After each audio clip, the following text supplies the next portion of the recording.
Welcome to this week's episode of Intellicide. the post CPAC edition. Oh man. Did you watch anything from that? I mean, no. I mean, yeah. Truthfully, no. All I saw was where they actually rolled out the golden calf, basically. Yep. Yeah, I know. Tell us you're in a cult without telling us you're in a cult, right? Oh, bro, listen. I find it hard to understand how anyone who is a proclaimed Christian cannot look at that and see the symbolism and the parallel with Moses coming down from the mountain and seeing the Israelites with the golden calf. Well, it's funny.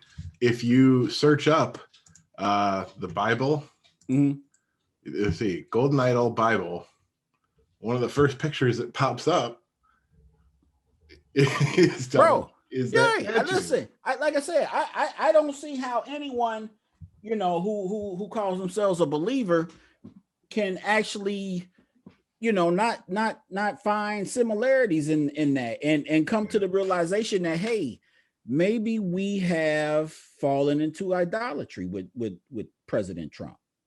Well, it's yeah. I mean, America's had an idolatry problem with celebrities for a while. Yes. Right. But this is like a confluence of that with politics now. Yes. Absolutely. Absolutely. And it's scary. It's scary just to see the amount of devotion, regardless of anything that this man has done wrong, where they are willing to forgive, to overlook, and just devote any and everything to him.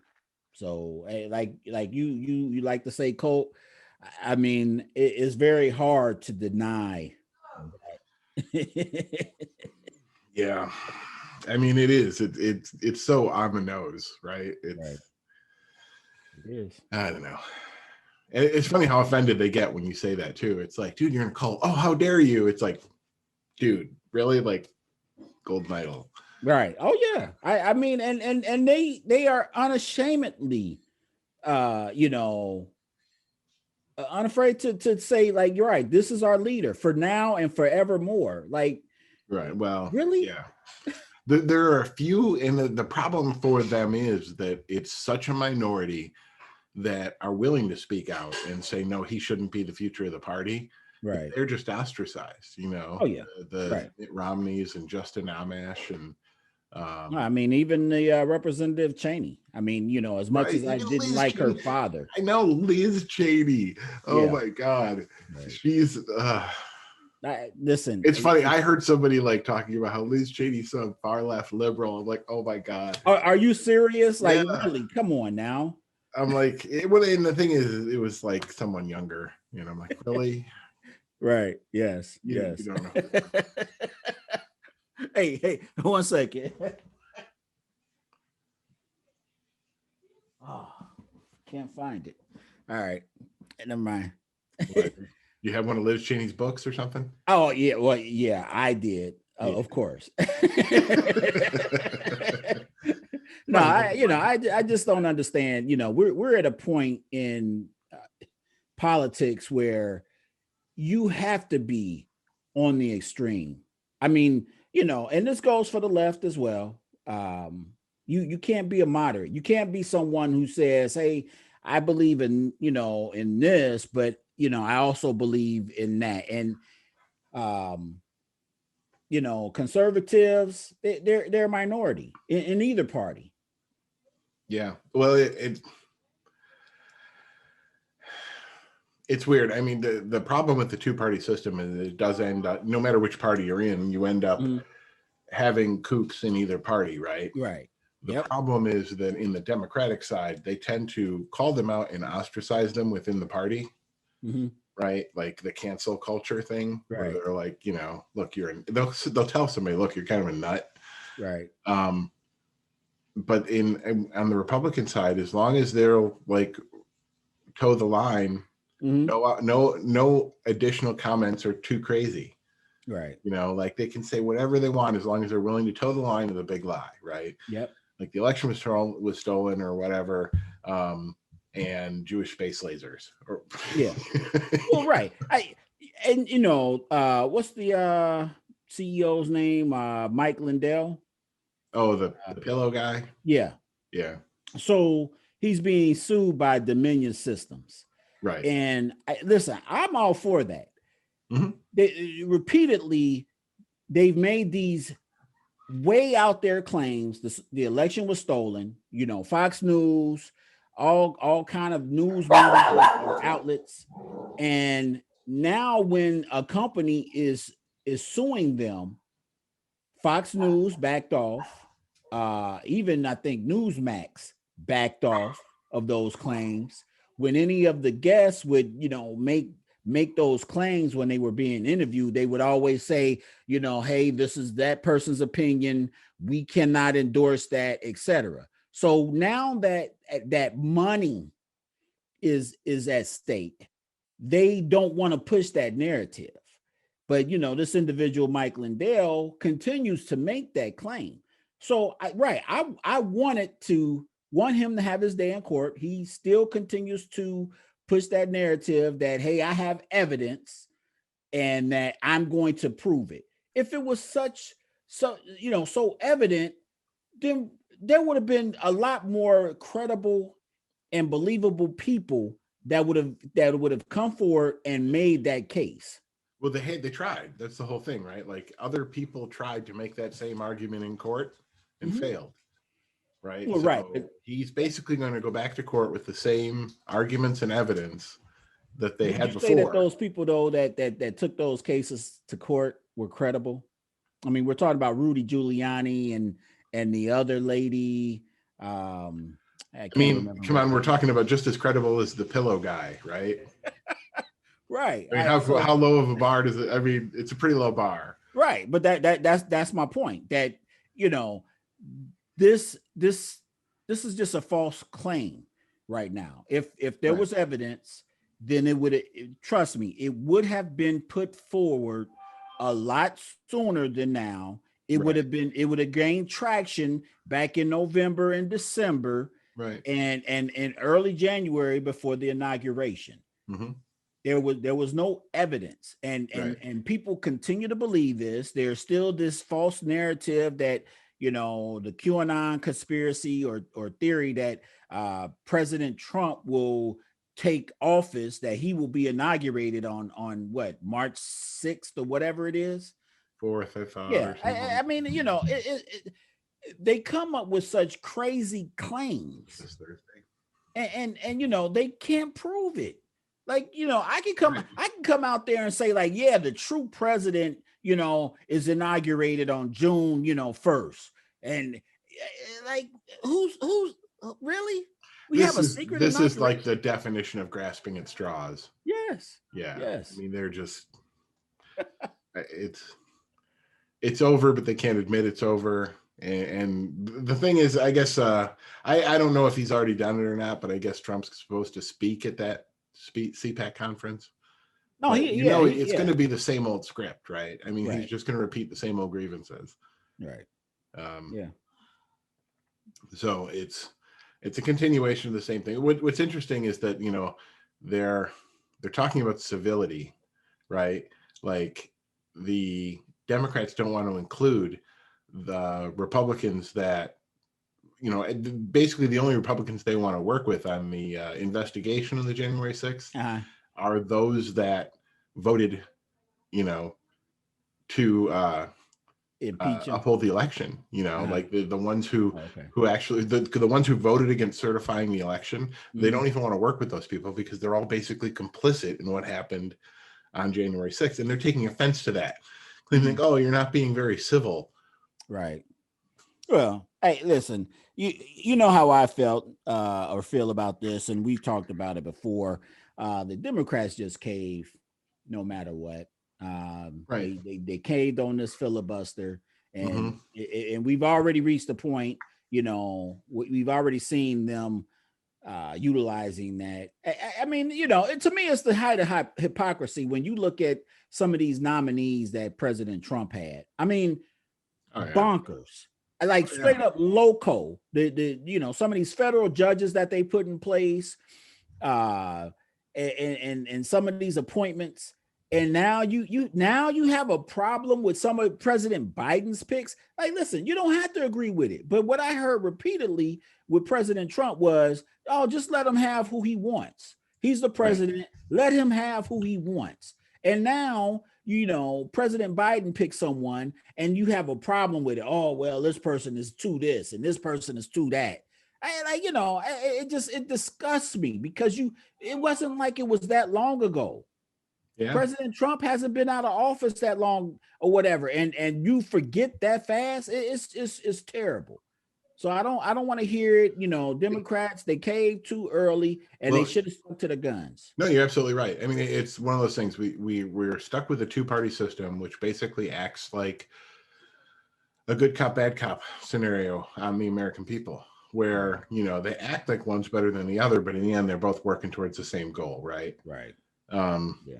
They're basically acting like a carrot and a stick for the same forces, right? In a way. Yeah. So on that happy note,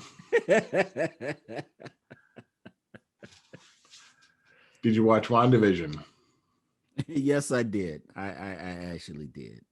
So what did you? How many times did you watch Wandavision? Actually, I only watched this past episode once. I had a hard time with what they did with the character Agatha Harkness. Oh, really? Making her the main villain? Yeah. So, spoiler alert. If you spoiler alert. Yeah. Yeah. So it was revealed that at the end of episode 7, I think it was. Mm-hmm. That Agatha was the culprit behind a lot of this. Mm-hmm. And this past episode 8. It's been 1 week that song has been stuck in my head. Yeah. So this past episode 8, it was more of Agatha's origin story, and then actually a good portion of it was spent delving into some of the trauma that Wanda Maximoff, the Scarlet Witch, has suffered, in her origin story. But if no one has been a comic book reader, so Agatha Harkness, mm-hmm. in the comic books, where she has been a very mysterious and almost like a enigma, she leaned more towards a good guy, or she was a mentor to Wanda. Right. So she originally appeared in the Fantastic Four. Yes. A nanny for Franklin Richards. Correct. And in it, she single-handedly fought off an attack by the Sinister Six. Mm-hmm. Which, I mean, yeah, she was basically a good guy. She was defending the baby, fighting off the Sinister Six, right? Like but it was like she was it's funny because it's like she was a witch. She was using magic, but she's basically like a super nanny, right? Yeah. Defending a baby. And this was way back in like the 60s. Yes. So, I mean, it was like she was originally a good guy. Yep. And then they made her more of a mentor for Wanda later on. They had her teaching Wanda and helping Wanda after she had her mental breakdown in the comics. Yep.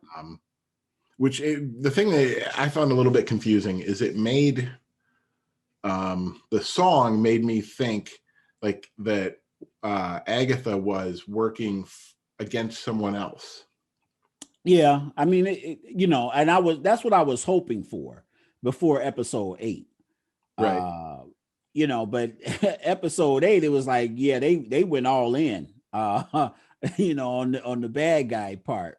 So yeah, I understand, like, hey, they're free to do what they want to with these characters or whatever. And I have to kind of detach my, sticking the canon from the comic books or whatever. But yeah, So did you watch the after credit scene? Yeah, oh yeah, with the white vision. Yes. Okay. Yeah. So yes, now that did give me hope, because of the similarities to the Vision, what happened to him in the West Coast Avengers after being dismantled. Right. I'm hoping is that Wanda can, basically use her memories and thoughts or whatever of what the Vision was and put that on this new, body. Right. She basically, in episode 8, they basically showed her create that Vision from pure like Mind Stone energy. Yep. So if if he's walking around basically a construct of Mind Stone energy, yeah, and that Vision walked in, yeah, I mean, I could totally see that as a way to bring him back into the continuity, which is basically kind of the same. I mean, it's similar to the comics. In the comics, they brought him back as a White Vision. He didn't have the same personality, and that was kind of the way they ended his marriage in the comics. Well, yeah, I mean, their marriage has been over for a while, because like you said, he was disassembled and he didn't have his personality, and if you don't know, he gained his personality basically from a recording of Wonder Man's personality or mind, and Wanda went to Wonder. It was a combination. Wonder Man, in the comic books, Man's, and Ultron's. I don't know, man. I have to read it again. But Wonder Man refused the second time after he got reassembled in the West Coast Avengers. Wanda approached him about, hey, can we, use a copy of your as mind? A character, he's not even in this. I mean, that's yes, exactly. So he refused, and that led to the dissolution of their marriage eventually. And I can't remember exactly how Vision got the recording back, but once he got the recording back, they never really got back together. Scarlet Witch was with I want to say she developed a relationship with Wonder Man. Might have even been Hawkeye at one point. So yeah, they've been broken up, I think, since the West Coast Avengers. All right, so let's see here. Yeah, I guess it also has to do with the being. So he used to originally be the original Human Torch in the He was like the one from the Invaders. Right. Yeah. Okay, so he also had that mind. Yep. Well, it was Ultron from, and I don't know if this was retconning or not, but what they were saying was that Ultron used the previous Human Torch's body to construct the Vision.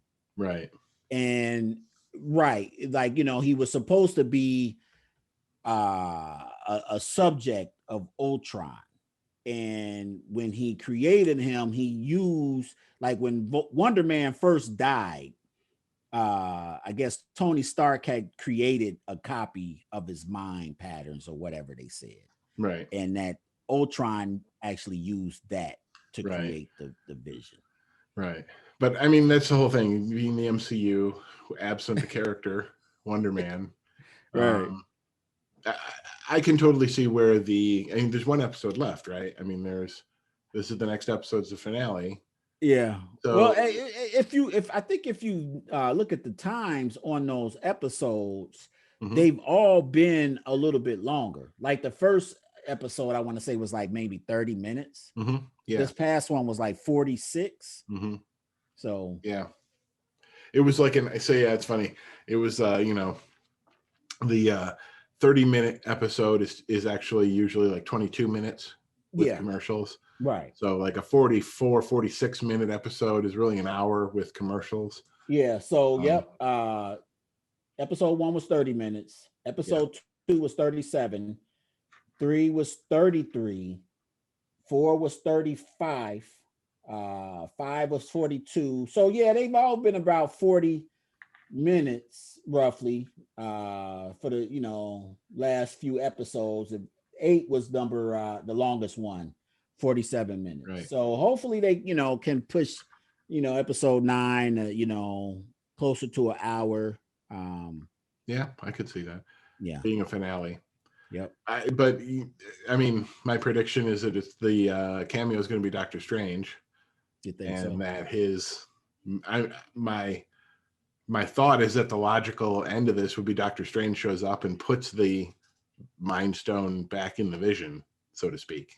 Well, how is that possible? Because the Mind Stone doesn't okay. Like again, now if he's able to do that, then you can just recreate the Infinity Gauntlet, period. Well, I mean, you could and this goes back to what we had discussed on an episode a while ago, where if you can do that, why wouldn't Tony Stark in the 5-year time period, why wouldn't you have tried to work on the Vision? I mean, he's like a powerful ally. You could have did that. Think of a different alternative energy source or something. Doctor Strange, yeah, he was gone, but okay, he came back. Like, why couldn't Wanda go to him and say, like, hey, look, you got this, amulet. Like, now, does he have the amulet of again? Does he have his little? No, he probably doesn't have the Time Stone. The Eye of Agamotto in the MCU is the Time Stone, right? But I mean, now that they've basically introduced the fact that she was magical before she came in contact with the Mind Stone, she basically, I mean, this introduces the whole idea of her going to Doctor Strange to get taught magic, right? Which is what kind of happened in the comic books. Doctor Strange mentored Wanda in magic because they did the whole thing in the comics where she was chaos magic, right? Too. Right. Which I thought was pretty, was pretty interesting how she's never been the Scarlet Witch in the MCU. Oh yeah, no, she hasn't. Right. She was in the X-Men universe, wasn't she? Yeah, well, she wasn't. You talking about in the comic books? No. So Pietro was in the X-Men. Did they ever have Wanda? No, I don't think so. Okay. I don't think so. And he was in the X-Men? Quicksilver? Yeah, Evan Peters. No. Wait, let's see that. No, that's what I'm saying. You're confusing the movies with the comic books. Okay, probably. Yeah, in the comic books, Quicksilver and the Scarlet Witch were never part of the X-Men. Okay. Yeah. They were never part of the X-Men. In the MCU, yes, Quicksilver, the X-Men films, he has been part of the X-Men. Comic books, they never were, even though Magneto was wrapped up. Well, I mean, that's kind of one of the things, right? Is that like, this is where the legal fight over the characters got a little dicey, because it's like, what do you call an X-Men character? Well, they're the children of Magneto. Right. So it's like they were always in the X-Men. I mean, Pietro, but that's what I'm saying. Part of the original Brotherhood of Evil Mutants. Right. But the problem with that was they were never part of the X-Men. They were X-Men. They were part villains. of the X-Men universe. They were X-Men, right? They were X-Men villains. Right. But they were never part of the X-Men team in the comics. Okay. So, that legal fight, I mean, because like you said, there's been in the comic books, there was so much intermingling of characters, right. Where, I mean, that's what makes like the X-Men movies so weird, is that they took Mystique and made her one of the main X-Men. Right. And she was never an X-Men in the comics. She was always one of their villains. Right. Well, again, if you think about it, Marvel entered into those relationships or sold those licenses to those characters because they were going through financial trouble. Right. And I don't know if they, may have limited what characters they had. And honestly, if you think about it, the Scarlet Witch and even Quicksilver at the time when they originally sold those licenses, they probably weren't very popular characters, especially Scarlet Witch. I mean, as far as the X-Men, you didn't associate, those two with the X-Men.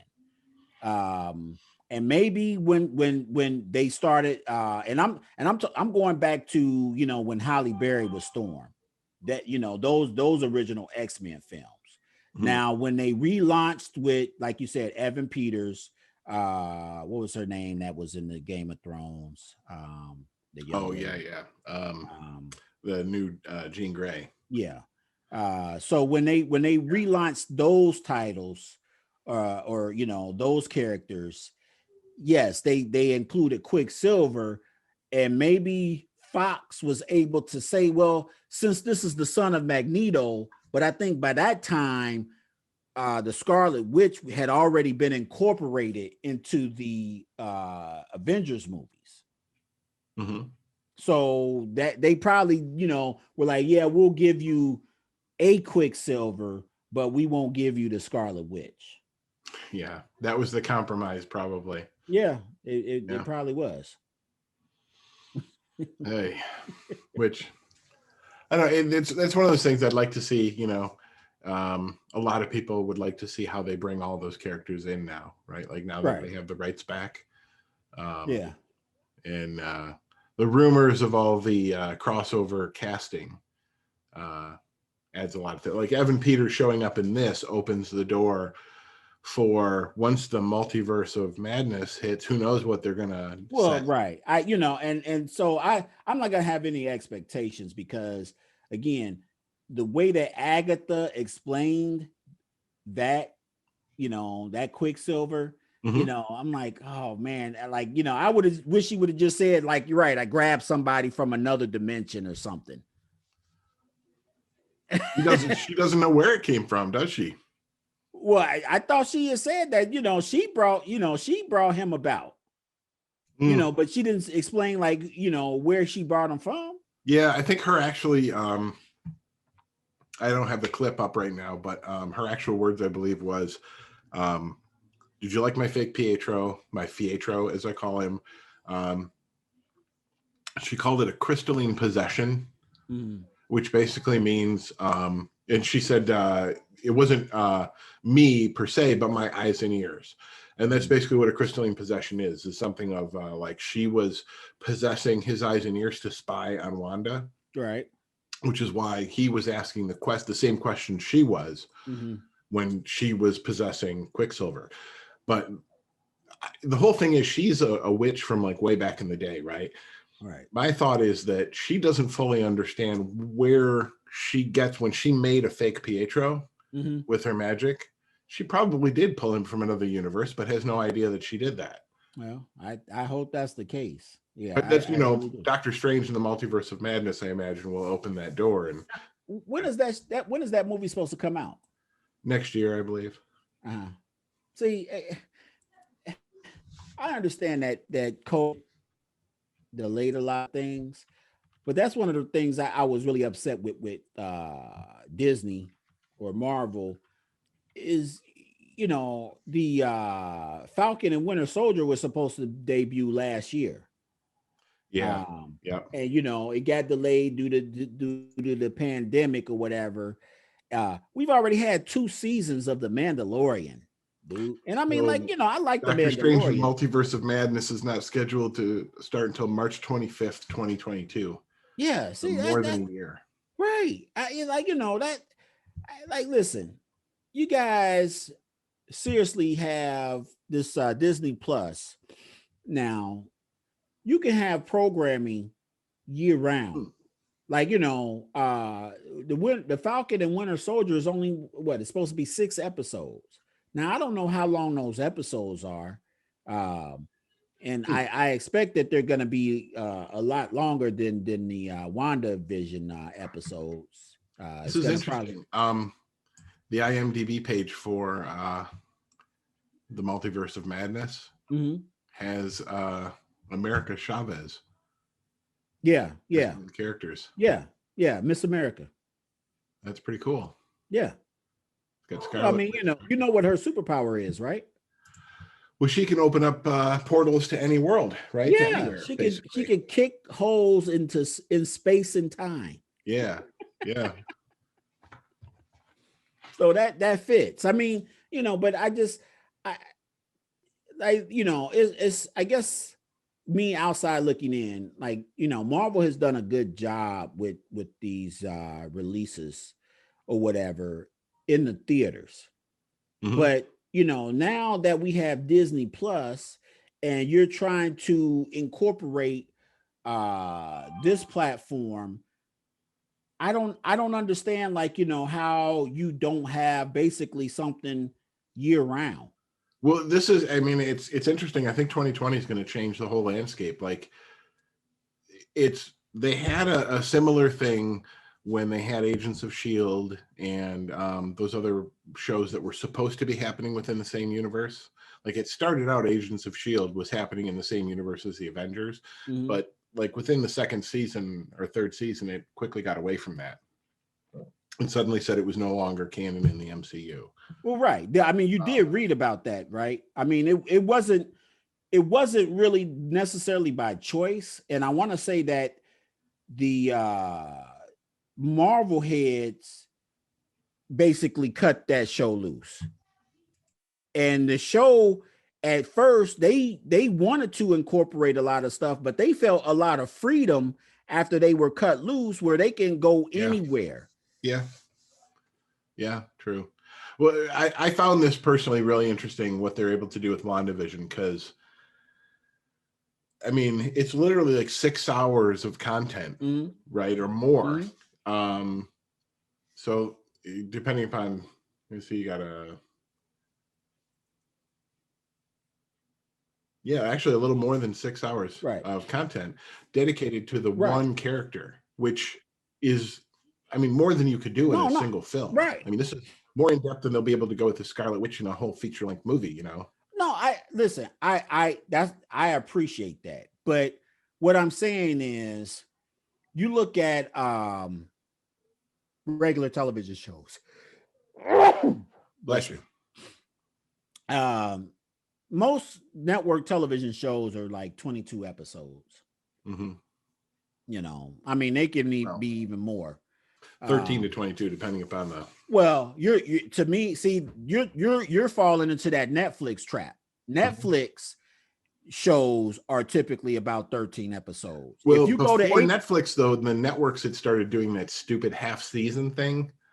Well, I mean, that kind of like ruined Battlestar Galactica for me. Is they did, but again, that's paid cable, right? Even like Grey's Anatomy, so Grey's Anatomy comes on, and typically the fall television schedule starts in September.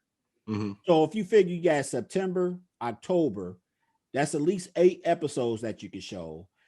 In November, you probably show on at least 2 to 3 weeks of content. So, let's say you're at 10 or 11 episodes, and then you got maybe 2 weeks in December. So you're at 12 episodes, by Christmas, right? That's typical. And then, you come back in sometime in either January or February, and then you go into like maybe, April or May. I mean, that's a lot. That's a lot of television. That's traditionally how it's been done till now, but the whole thing's changing, right? I mean, no, I get it. But what I'm saying is that that's a lot of character development. And like you said, yes, 6 hours of content for WandaVision. Yes, that is a lot of character development. My thing with Disney Plus is, what I'm saying is, I'm going to release Doctor Strange and the Multiverse of Madness in 2022, March. It's not even March 2021 yet.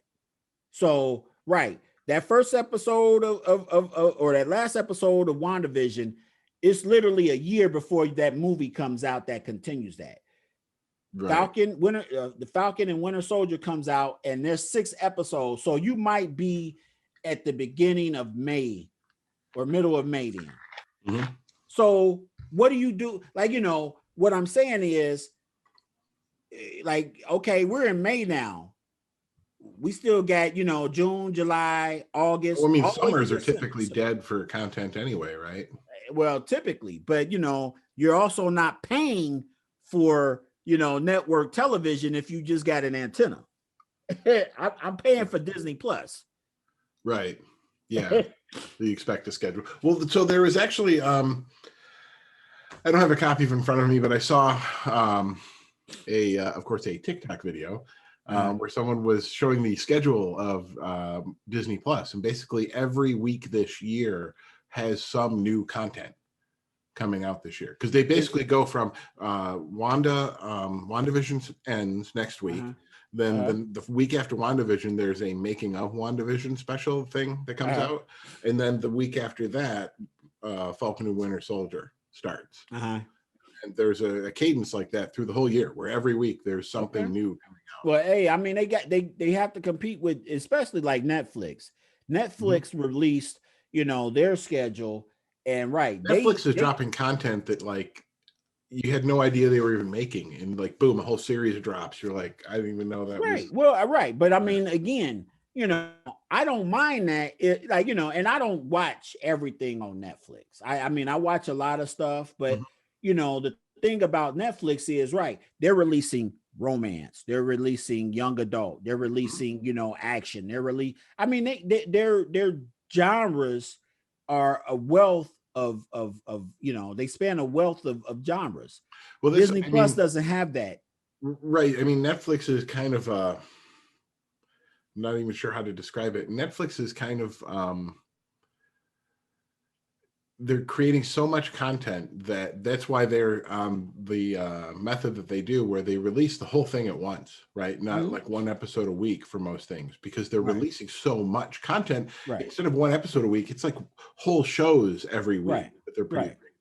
Whereas Disney and HBO with HBO Max, because those two I really see as competing, right? HBO Max and Disney are kind of taking the two portfolios of those companies, and that's really all they have to work with. So they're releasing more like one episode of a show that's really like good per week. So those Netflix is really kind of a shotgun approach to it, where Netflix is just churning out, like you said, their variety of their portfolio is just, I mean, they're literally turning out content in every country. Yes, but think about it. They also have a wealth of data, or digital resources across studios. Yeah. Whereas Disney, I mean, yes, it's old, Disney movies, it's old Fox or Marvel movie.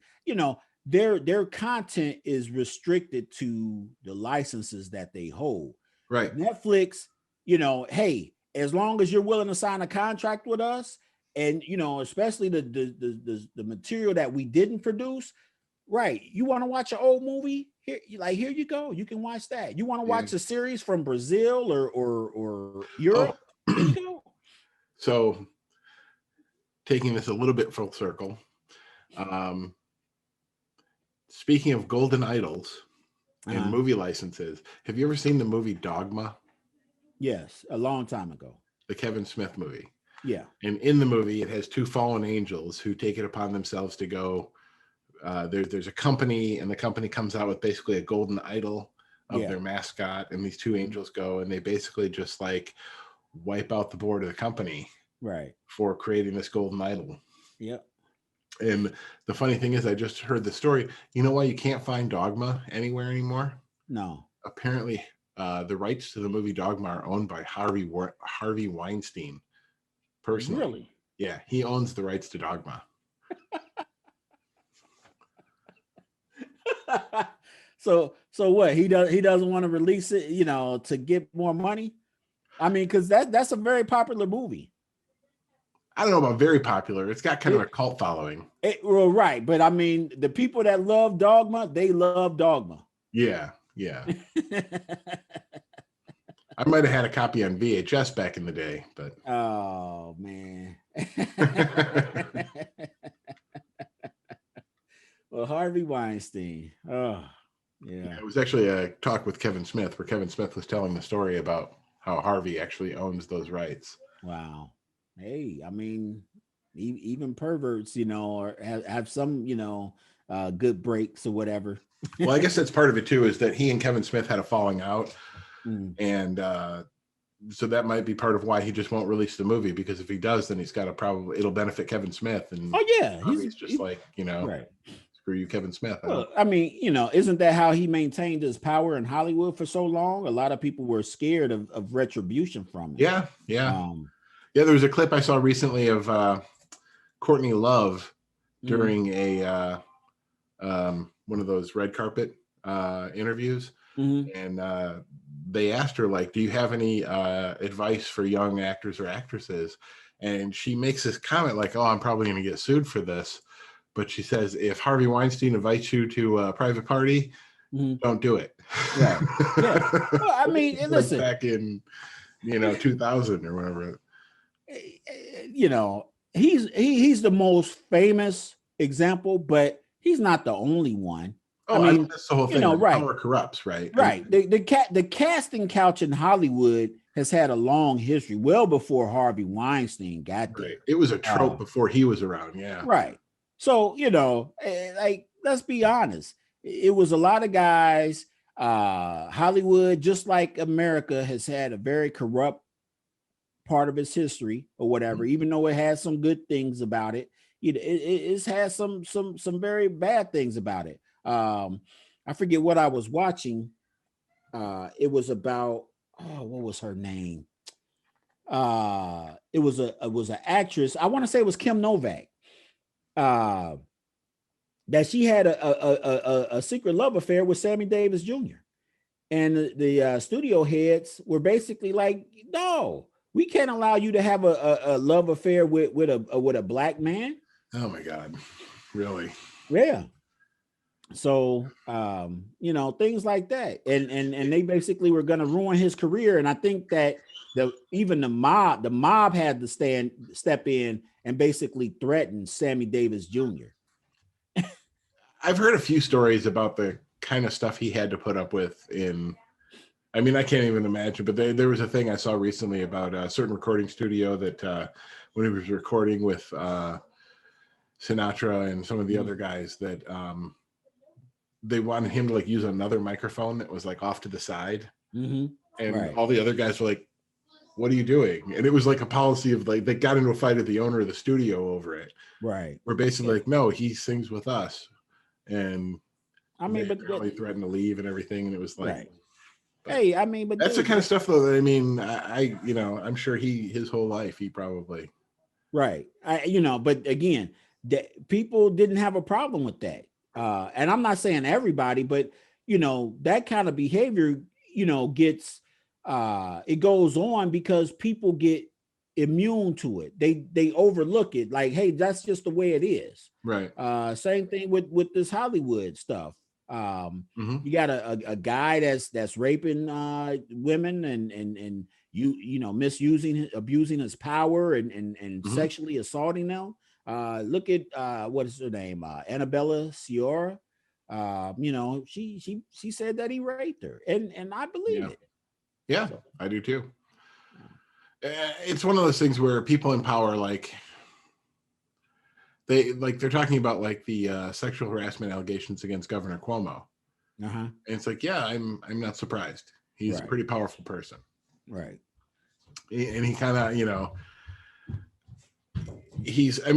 let's face it, he is a New York personality kind of. He's not like, listen, if I don't care who you are, but it's like there's like different personalities in different parts of the country, and he's perfectly fine for New York. Well, right, but okay, so this is my thing. You cannot repeat, you cannot just have these skeletons in your closet and think that's eventually it's going to come out. Right. It's going to. Right. And I'm sorry, the best bet is not to do it in the first place. Right. But if you do, the best thing that you could do is just go ahead, admit what you did, and take the consequences of your actions from the very beginning. Don't wait till, oh yeah, I'm this popular guy, I've gained so much, fame and fortune or whatever, and now I'm brought low because of something. I mean, and I don't know how long ago this was, these allegations. I didn't read up on them. But again, you got a lot more to lose now. It honestly seems like a double-edged sword, though, where like the cancel culture in a way does. I mean, it does seem. What was the thing that I just heard of this week where there's someone that they're going after now? Oh, Eminem. All of a sudden, like, apparently younger kids are saying they want to cancel Eminem because of some of his lyrics that he did like a long time ago, and I'm not sure why all of a sudden it's become a. I mean, honestly, like, when's the last time Eminem released? Like, listen, one, I don't listen to rap anyway, so I like. We can go back in history and we can cancel everybody. I mean, like, hey, yeah, I mean, that's the whole thing, right? Like, I mean, everybody has skeletons in their closet, right? Right. Like, even Abraham Lincoln, Martin Luther King. Hey, listen, everybody had something. Gandhi. Did you know? It's funny. There was a whole series of things I saw about how Gandhi was really not a very nice person, like in terms of like the people around him and stuff. Right, he might not have been, but guess what? Right. Okay, so I'm sorry, what he did, positive. Like, everybody is a combination of the good Martin and the bad. King Jr. was an adulterer, but guess what? Like, right. I'm sorry. I'm gonna say, like, yeah, hey, Dr. King, you did wrong, but guess what? Yeah, you did a lot of good. I'm not gonna say, like, man, I don't even want to celebrate Martin Luther King Day or whatever, because he was an adulterer, man. He cheated on his wife. Like, come on now. I mean, it is one of those things where there was a larger point to what he was doing. He did more and said more than that. You have to put into context with that. And bro, he wasn't even 40. Say, well, what about Donald Trump, right? Like, he was an adulterer, but you won't give him a chance. No, but hold on. I look at the totality of what he said and did in public. Martin Luther King was executed at what, 39? Yeah. So I mean, like, listen, I'm not saying that what he did, cheating on his wife, was right. By no means am I saying that. But I'm sorry, someone at 39, like, yeah, maybe he was getting his life together. Maybe, like, you don't know. President Trump, is almost 80. He's almost 80. He had twice as much life as Dr. Martin Luther King, and you saw what he did in such a short frame. I'm sorry, like, maybe if he would have had those extra, 40 years, maybe he would have been like, look, yeah, what I did back then, that was wrong. Yeah, I apologize for it. I would think that he would have had a lot more, contrition about his actions than President Trump has ever had or ever will have. Yeah. Yeah. Yeah. I don't, again, I don't feel like I should be throwing stones, like I live in an entirely glass house, but oh no, right. I feel the same. It's one of those things where I don't seek it out though either. Like the this making the show that we don't advertise is pretty much like the most I put it out there in a way, And so it's like I'm not like I don't have a platform, so to speak, that more than anybody else does. The ability to put out something like this is basically the only platform I have. Right. Or to call my representatives, honestly, that's probably more effective. But I mean, he was born with a platform, right? He was born rich, famous, with a recognized name, and he turned that into you know, a brand. He turned his name into a celebrity brand. Right. You know, and so that whole thing, that was an amplification of his platform. And what did he choose to do with that? I mean, Martin Luther King chose to use the platform he was given and spread a message of, you know, equality, fairness, unity. I mean, he did preach quite a bit against, I mean, for fairness, against capitalism and exploitation and things. But I mean, Donald Trump, though, what is he really? I mean, he held rallies where it was all about him and talking about how great he was, and and telling his followers to beat up protesters. And if he was the best at everything he said, like, I know more than, you know, all the experts. I know more than you. If he really did, you know, and while he is a billionaire, I'm not gonna say he's not. I don't think his wealth is as much as he claims it is. If he was as good as he said he was, he'd be richer than Bill Gates and Jeff Bezos combined. There was an interesting thing. Did you see apparently Don Jr., his son, released some videos on a social media platform? I'm not sure what the conservatives are using these days, but he filmed it in his house. And the interesting thing that a lot of people noted when he did it is his house was remarkably lower middle class. The background, it was like really like, people were like, was he using like a Zoom background? Because it really did look like, I mean, like. Hey, I mean, dude, come on now. It's Don Jr. It wasn't consistent with the image that his father has attempted to portray of like the gold-plated lifestyle. Well, right, but that's President Trump. You know, this is his son now. You know, how much money does his son make? And again, I'm sorry, I'm not gonna have a gold-plated, you know, toilet bowl.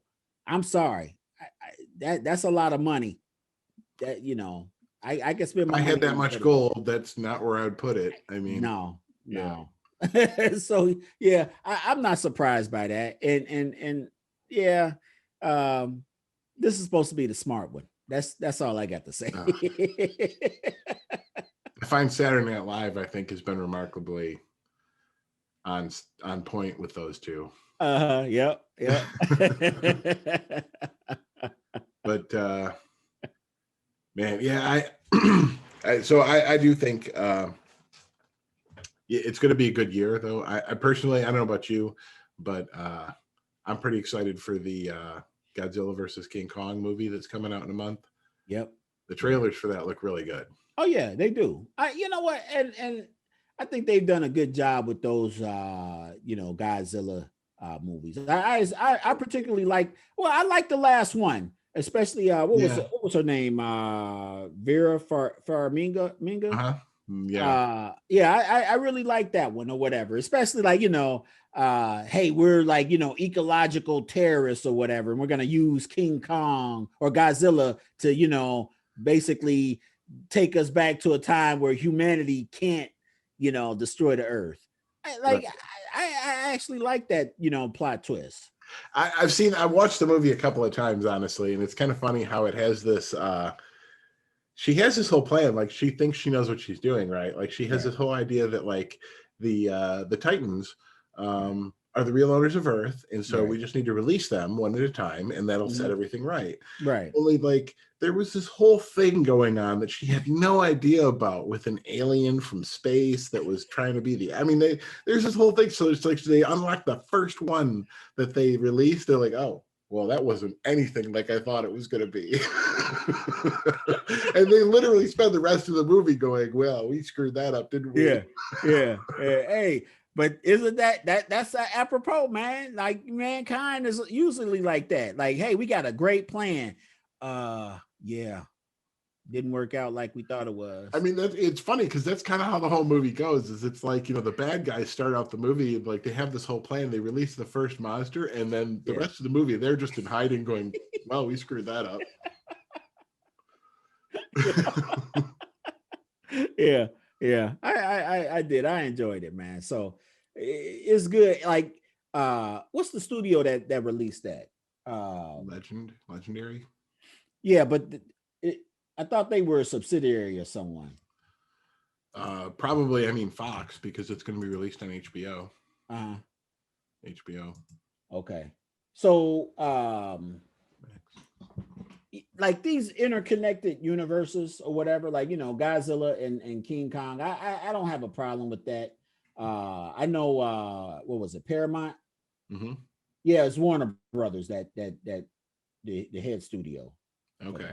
So is it Universal or Paramount that had the monster universe that they wanted to release? Yeah. Oh, that's a good question. I want to. I know what you're talking about. Like, you're talking about like the Universal monsters, like the like, you know, they came mummy, out with the one, the werewolf or well, whatever. they came out with the one movie that was the Tom Cruise mummy movie, right? And I don't know that they ever did any more of those. Yeah, because it was basically a box office bomb. Right. But yeah, that, you know, they wanted to you know, have that interconnected universe, which honestly, you know, I think that could have been good, you know, but like Tom Cruise, I don't think that he was necessarily the person to, like, I like Tom Cruise's movies. I just don't think that, you know, that was the right movie for him. I don't. So the interesting thing is the original Universal Monster movies was the original connected universe, right? Like they actually had crossovers with Frankenstein and Frankenstein meets the werewolf. Yep. So that was kind of the original, you know, movie crossover thing. But it really seems like the formula is already there, that they tried to do something too different from what the formula already was. All you got to do is make a movie about each classic monster. Don't go too crazy with it, which is the problem with what they did. They took the Mummy, and honestly, the end product was like so different than what you think of when you think of the Mummy, that you're like, right. Yeah, it was a, I don't know, space goddess woman thingy. I don't know. What was that? Yeah. I agree. I really, you know, wish that would have worked out for him. Yeah. It did. I mean, who knows? They could do, you know, they could start over with a Frankenstein or a werewolf and do it right. The werewolf movie they did a few years ago with Anthony Hopkins. That was actually pretty good. Oh, wait a minute.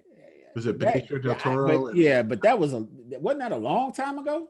2005, 2008, something like that. Yeah. That, you know, honestly, you'd have to be very creative with whatever you came out with. You know, with the werewolf movie, Frankenstein. It to capture the audience of today. You can't have, you know, Frank, you can't have that. Well, yeah, you're right. It would definitely be more. So there've been a few different Frankenstein movies. There was, oh man, I'm gonna have to look this up. There was a classic Frankenstein movie from, I want to say, the 80s. Was that with Robert De Niro? Yeah, I think that might have been it.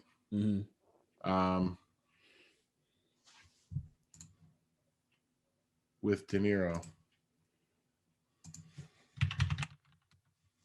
Yeah, there it is. No, that's not it.